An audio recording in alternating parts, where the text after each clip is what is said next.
Hello everyone, it's always a pleasure to be with you on Putting Nutrition First in Zambia. My name is Josie Piri. So, what's on the menu today? Gladys Kabaye, a food scientist, looks at micronutrients, the small things that matter. On Movers and Shakers in Nutrition, we meet yet another inspiring person from the community, but outside Lusaka. And our recipe today shows you how to make another delicious meal from beans. I'll be back right after this item. I'm Chief Chibwika of the Lunda people of Mwinlunga district, and I'm here today to share with you a few things about nutrition and also discuss the importance of media, how it can assist us in addressing the issue of nutrition in our chiefdoms and in our districts and in Zambia at large. Communication in any area is critical. So even as we talk about nutrition, it will not be received by anybody if there is no communication. So it is very important that we have a communication between those that are advocating the issue, the subject, and those that are supposed to be receiving that information. So we really need the media to play an important role in our chiefdoms and in our. You must understand that most chiefdoms are in rural areas. So the only form of communication, the main media that we have is radio. And currently the radio that we have is Zambia National Broadcasting Corporation. Yes, there are other community radio stations in some chiefdoms and in some districts. Well, nutrition, in my understanding, is something that centers on health. And if it centers on health, it means that for any nation, for any community to be productive, it has to have good health. Therefore, to have media playing the issue of disseminating information on nutrition is very critical. Hence, if we have journalists going out there and putting out stories that are actually bringing out issues pertaining to nutrition that are happening out there in the rural areas especially, it will be most striking to people that have not understood exactly what happens out there in the rural areas, the issues that we deal with, the people that are undernourished, and what they have to cope with, what we leaders, traditional leaders, have to cope with, the untold stories, the people that never have an opportunity to be heard. So if we can have journalists coming out and following up such kind of stories, I think it will go a very long way, and it is worthy rewarding such kind of journalists.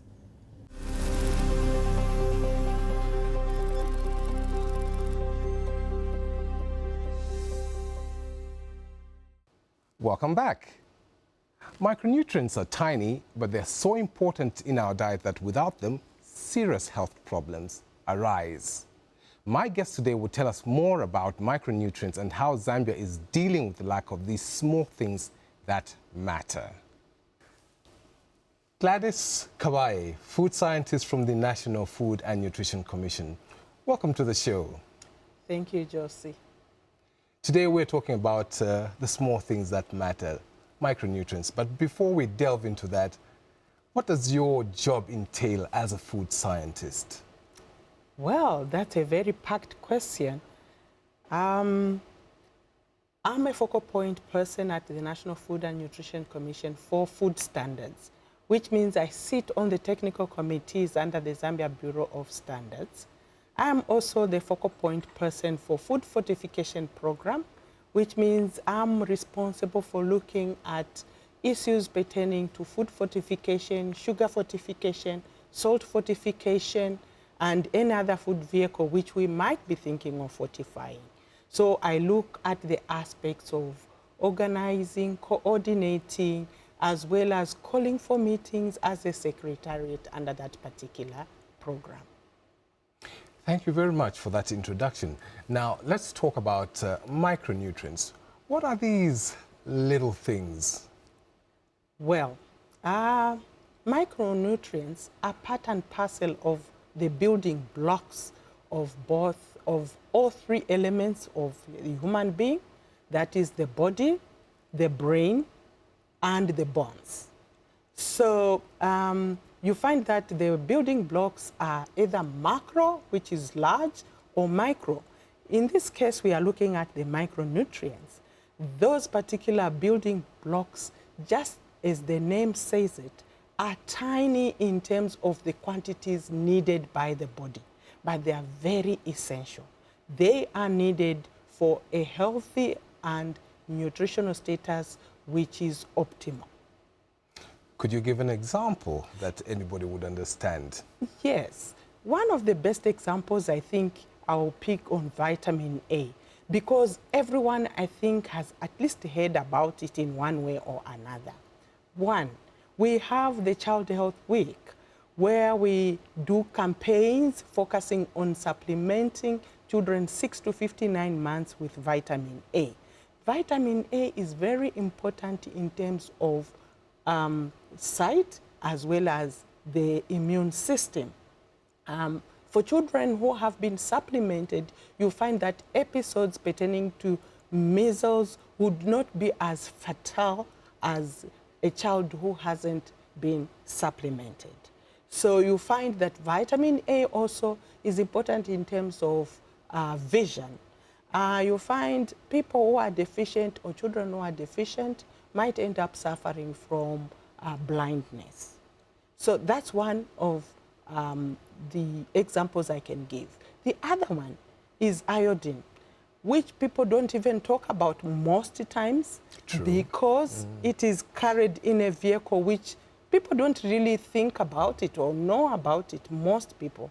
That is salt. Salt is iodated, and that is the form in which the iodine is. And this iodine is also important in terms of development of the brain. So we find that issues of retardation and so on in terms of development, if a child is not given adequate iodine, that might result. So in short, micronutrients are minerals and vitamins. Yes, actually we have vitamins, we have minerals. Minerals, we have iron. Iron is one of the very important micronutrients in development of a child. And you find that, unfortunately, most of our interventions as far as iron is concerned are not adequate enough to meet the requirements. As we speak, if you look at children under 5, for Zambia, for the past so many years, you find that it's oscillating around 60%, the deficiency in iron. And when you look also, we are looking at pregnant women who are, fortunately, they have a program. We have a program, a policy, where we supplement pregnant women with iron and folic acid. Folic acid being the other very important micronutrient. What does that one do in particular? In terms of, okay, for folic acid, when a woman is deficient, you find that the baby she will have might have birth defects. One of the birth defects, we call it spina bifida. And these defects are very traumatizing because they have to do with the spine which hasn't fully closed up. And it is very, very tough for this particular child as well as for the mother, because a lot of care has to go into looking after this particular child. We do have these deficiencies presenting within our population, and maybe people might not be aware. If we were to go to the Beit Cure hospital, I'm sure we would see some of these children who have these challenges. So you're telling us here and now that if a woman takes the folic acid, just a tablet or a few tablets during her pregnancy, all this can be prevented? Well, it's also when the woman will be taking the folic acid. That's where the problem is. Culturally, women become pregnant. We do not reveal immediately that I'm pregnant because we have cultural issues. And by the time we are saying, you find that the woman is already maybe in the 6th month of pregnancy. So basically, when we are talking folic acid, we should be talking about people accessing folic acid before pregnancy. Even iron, we would rather people access iron before pregnancy so that they build these stores. Right. Are these micronutrients found in foods? Well, basically, yes, that's what is supposed to happen. Under normal circumstances, you're supposed to find all your micronutrients in your diet.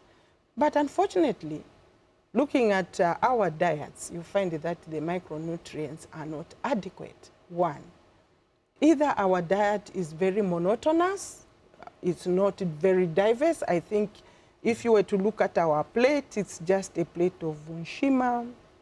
Fortunately, maybe some beans, if we are lucky, maybe some carpenter, and maybe a vegetable now and again, most times a vegetable only. Now, that's not very diverse. And then apart from that, the micronutrients are more available in other sources. You find that, like iron, the one we're talking about, it's better available from an animal source. But when a diet is basically vegetable, it means that the iron is not readily available, even if it might be in that particular vegetable. Right, thank you very much. Now, very quickly, because we're running out of time here, what interventions are necessary to curb the spread of micronutrient deficiencies, and how are we faring as a country? Well, we've had a number of national programs in place. We have supplementation, which I've already alluded to, of vitamin A for children 6 to 59 months. Also of pregnant women, where we supplement them with iron and folic acid. We have a fortification program in place, where we are fortifying sugar with vitamin A, salt with iodine. We have, of course, the food diversification program, which is supposed to be a very long-term response to these challenges. But then you really have to build in terms of production of these particular foods, apart from production, consumption of these particular foods, which contains these micronutrients. So with that in mind, we are doing a lot, especially under the first 1,000 most critical days program, because we are really focusing on making sure that production is high and then consumption of these particular foods. And as we close, what is your last word on micronutrients? Well, we still have a challenge on our hands. We have deficiencies, but fortunately, we are going to have the National Food Consumption and Micronutrient Status Survey to tell us the real situation as it is now, because we've been implementing a lot of interventions, but for some of those micronutrients, we are not very sure where we are at presently, so that we can develop programs to answer to a particular problem. Gladys, thank you very much for coming to the show, and I wish you all the best. Thank you very much, Josie.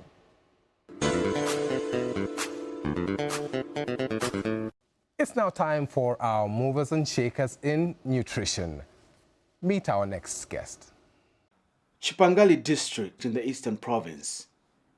This area is fertile for the growth of different agricultural produce such as maize, groundnuts, pumpkins, and many others.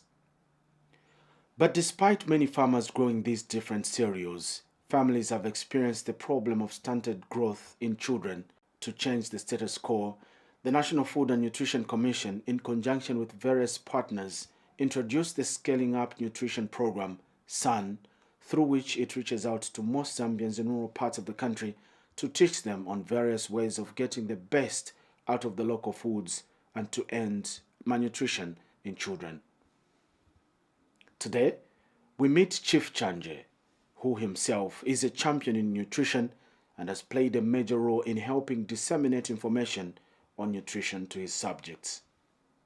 Concerning to nutrition party in my chiefdom, since I'm the champion, I'm the one who is leading my people, my village admin, my block chairman, to advise them how we can feed our children, what type of food they can take. Knowing how highly esteemed he is to his subjects, Chief Chanje has taken advantage of his position to influence the implementation programs of scaling up nutrition in his chiefdom. There is a very big difference because a lot of people didn't know some time back. Traditionally, once they hear something from the chief, they normally take it as a serious thing. So sometimes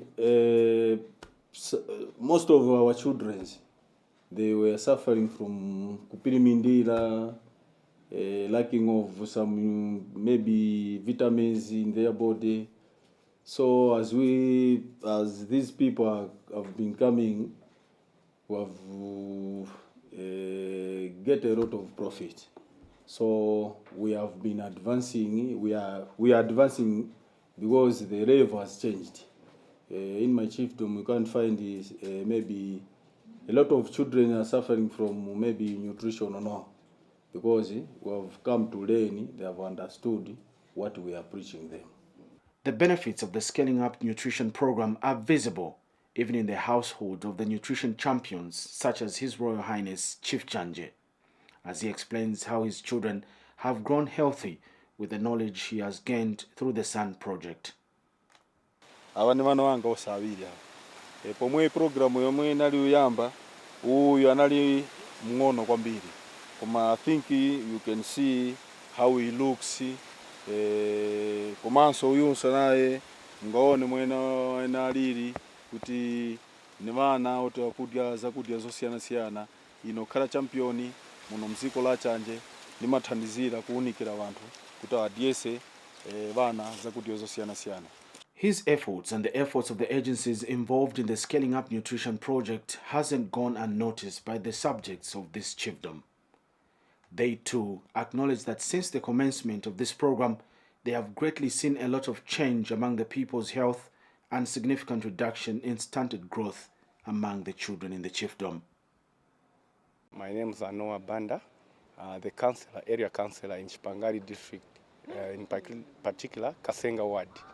Nutrition program in this area is that all the people here, it's a farming block, so all the things which are needed for malnutrition are there, but we are lacking sensitization. But through the office of the traditional leaders and we civic leaders, we are able to sensitize some people. We have done our part and 3/4 of it is working. Ndine Peggy Piri, ni machokera Kavuralamba Farms, ndine chairperson wa Kavuralamba. Setia mikira kwa chief vatu vandodo, chief Chanje wa foro, pakaphunzisidwe kamena mazati unikira, kupyorera maphunzisidwe ama kadyesedwe kavana, kuti asazikula onyenkhera.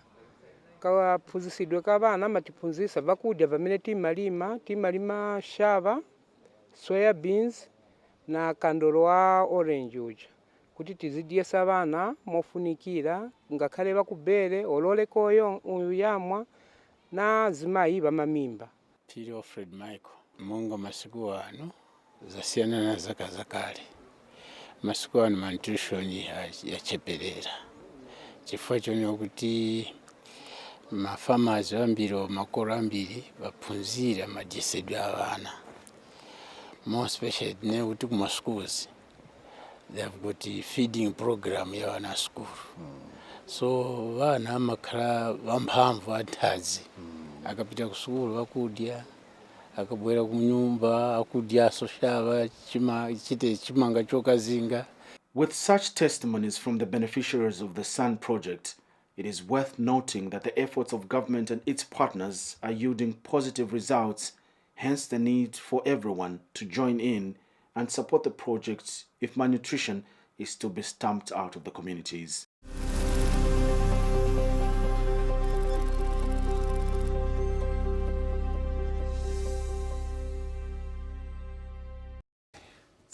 what's on the menu for today? Yes, our recipe for today gives you an idea of how to use beans in a different way so that you get all the protein that you need.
And that ends another great episode of Putting Nutrition First in Zambia.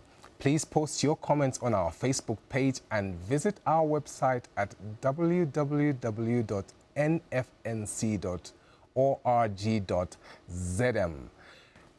Thanks again to my production crew for doing all the behind-the-scenes work. I'm Josie Perry saying bye now.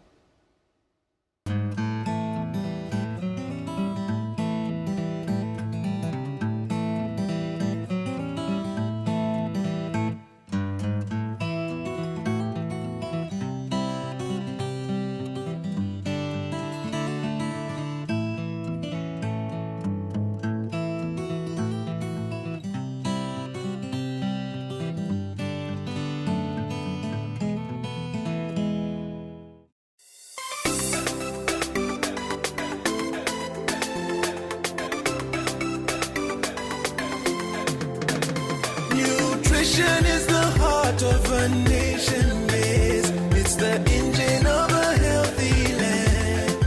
Good nutrition